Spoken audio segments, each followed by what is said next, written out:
Seorang pria terbangun dari tidurnya, lalu melihat 4 orang perempuan yang sedang duduk mengaji. Di depannya tampak sesosok mayat seseorang terbujur di depan mereka. Lalu ketika pria itu mendekati mereka, ternyata mereka bukanlah manusia. Keesokan harinya di sebuah pabrik, pria yang bernama Seno ini memarahi karyawannya. Ia menuduh karyawannya mencuri barang-barang pabrik. Setelah memeriksa saku celana karyawan itu, ia menemukan sebuah barang bukti. Tanpa basa-basi, Seno lalu memecat laki-laki itu. Pak, kamu saya pecat. Pak demi Allah Pak, saya nggak maling.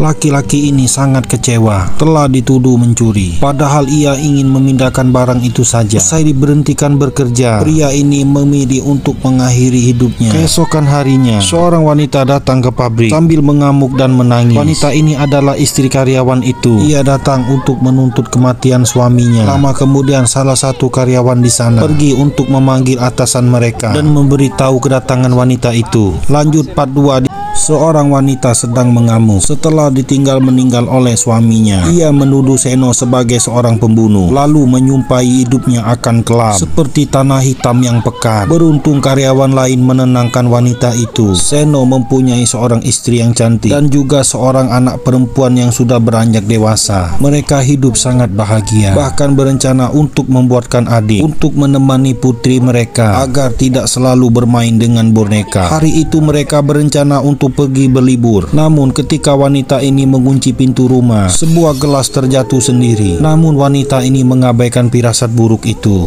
dan tetap pergi perjalanan. Ketika hendak membeli air minum, sebuah bus menabrak istri dan anak Seno. Seno yang terkejut kemudian melihat mereka sudah tergeletak bersimbah darah. Tak rela anak dan istrinya meninggal, Seno kemudian membuat perjanjian dengan iblis agar bisa menghidupkan kembali anak dan istrinya. Setelah menjalani beberapa rangkaian ritual dan menaburkan bunga 7 rupa, arwah kedua mayat itu kemudian bangkit. Diawali dengan arwah istrinya, kemudian disusul dengan arwah putrinya. Apa yang terjadi? Saat hendak menyeberang, sebuah bus menabrak kedua wanita ini. Seno yang terkejut harus menerima anak dan istrinya meninggal dunia. Tak rela kehilangan anak dan istrinya, Seno kemudian melakukan perjanjian dengan iblis untuk menghidupkan kembali anak dan istrinya. Sementara jasad keduanya disimpan di ruang rahasia.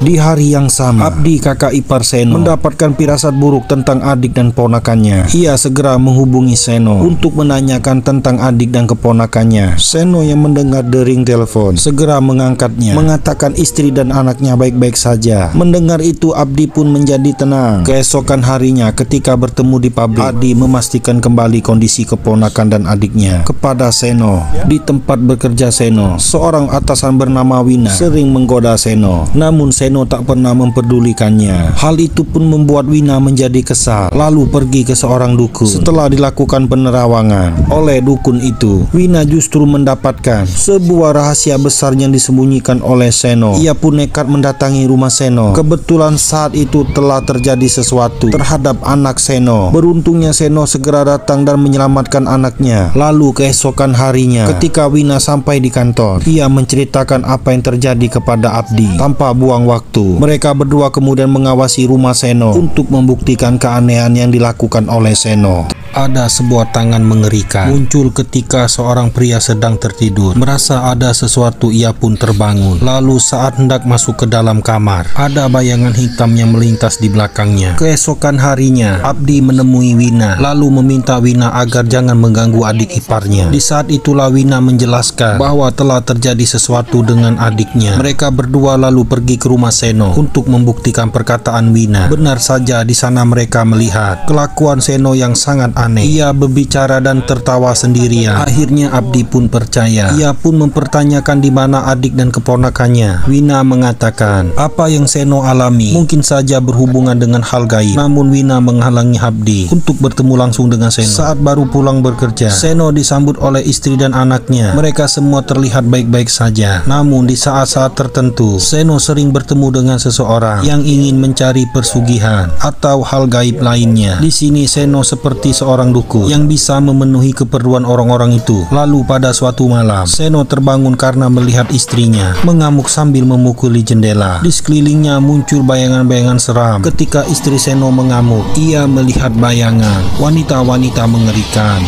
Karena melihat tingkah Seno yang semakin hari semakin aneh, Wina dan Abdi lalu memutuskan untuk kembali mendatangi seorang dukun agar Abdi lebih percaya apa yang terjadi dengan adik iparnya itu. Lalu ketika dukun ini menerawang, ia bertemu dengan sosok yang mengerikan. Tubuh dukun ini kemudian terpental karena tak kuat dengan perlawanan makhluk itu. Barulah Abdi percaya. Karena terlalu ikut campur dengan urusan Seno, Wina mendapatkan teror dari sosok yang mengerikan berupa seorang wanita menggunakan hijab berwarna hitam. Juga sosok makhluk mengerikan lainnya yang terus mengikuti kepergian Wina. Sementara itu ada yang aneh dengan istri Seno. Ia sering didatangi oleh makhluk yang mengerikan. Namun wanita ini sama sekali tak takut. Bahkan dirinya sendiri nyaris berubah menjadi makhluk itu. Menyadari ada yang aneh dengan istrinya, Seno merasa sangat khawatir. Ia kemudian melakukan ritual untuk memperkuat perjanjiannya dengan iblis. Dan hubungan istri serta anaknya tetap baik-baik saja. Seno benar-benar tak ingin kehilangan anak dan istrinya. Setelah ia melakukan ritual itu, istrinya pulih kembali. Sejak kecil Seno selalu diikuti sesosok jin. Suatu hari Abdi mencari informasi tentang asal-usul tempat tinggal Seno. Ia kemudian mengingat dahulu mereka berdua sering bermain di sebuah tempat seperti perbukitan. Di sana Seno sering melihat makhluk halus yang mengawasinya dari kejauhan. Bahkan ketika Abdi mendekatinya, Seno tampak ketakutan seperti melihat sesosok hantu. Seno selalu saja mengajak pergi dari tempat itu karena tempat itu adalah tempat leluhurnya dan memiliki kekuatan gaib. Ini tanah leluhurku.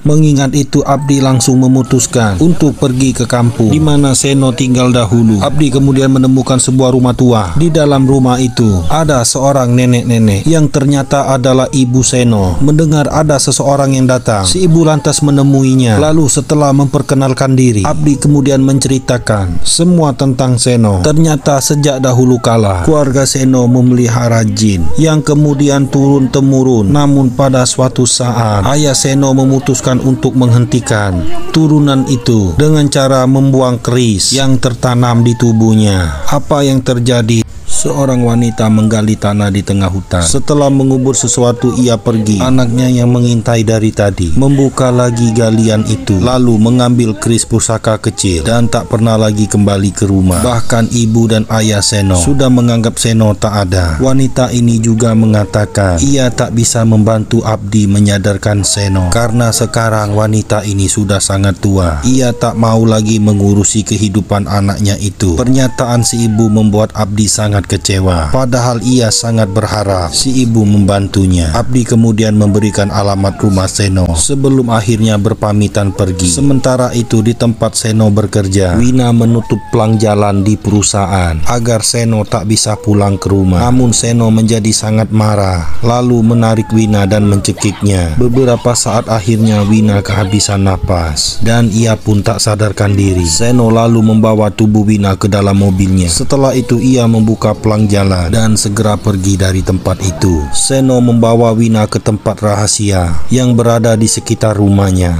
Apa yang akan ia lakukan? Wanita ini ditikam dengan menggunakan sebuah keris hingga ia pun meninggal dunia. Tak lama kemudian Seno pulang ke rumah, lalu disambut oleh anak dan istrinya. Tak lama kemudian Abdi juga sampai di rumah Seno. Ia pun langsung berteriak memanggil Seno hingga membuat istri Seno terkejut. Seno sepertinya tahu bahwa akan ada yang memisahkan mereka. Ia pun segera keluar menemui kakak iparnya. Tanpa basa-basi mereka berdua lalu berkelahi. Namun sayangnya Seno berhasil menumbangkan Abdi. Tapi saat ia hendak memukulnya, tiba-tiba tubuh Seno terpental. Ternyata ibu Seno yang datang. Si ibu kemudian berusaha untuk mengingatkan Seno agar kembali ke jalan yang benar. Mendengar nasihat ibunya, Seno hanya diam saja tanpa berkata-kata. Lalu tak lama kemudian kejadian. Seno berdiri dan pergi dari tempat itu. Sementara Abdi langsung mencari keberadaan adiknya, tapi malah ia menemukan jasad Wina di sebuah ruangan rahasia dengan kondisi tergeletak bersimbah darah. Abdi tak percaya dengan kekejaman adik iparnya itu. Tak jauh dari sana ada dua mayat manusia yang dibungkus dengan kain kafan. Apakah kedua mayat itu adik dan keponakannya? Di atas sebuah ranjang ada dua sosok manusia dibungkus kain kafan. Abdi yang melihat itu langsung mendekatinya. Ketika ia membuka salah satu pocong itu, ternyata itu adalah jasad adiknya yang sudah meninggal. Lalu sudah bisa dipastikan bahwa jasad satunya adalah keponakannya sendiri.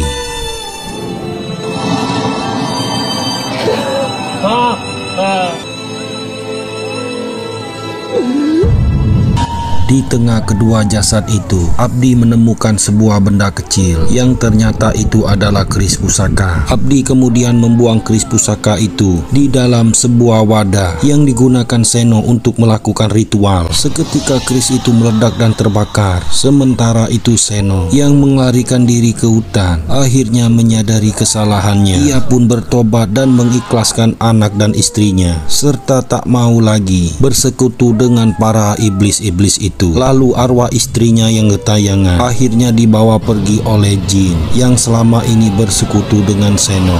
Dan film pun selesai. Sampai berjumpa lagi di alur film lainnya.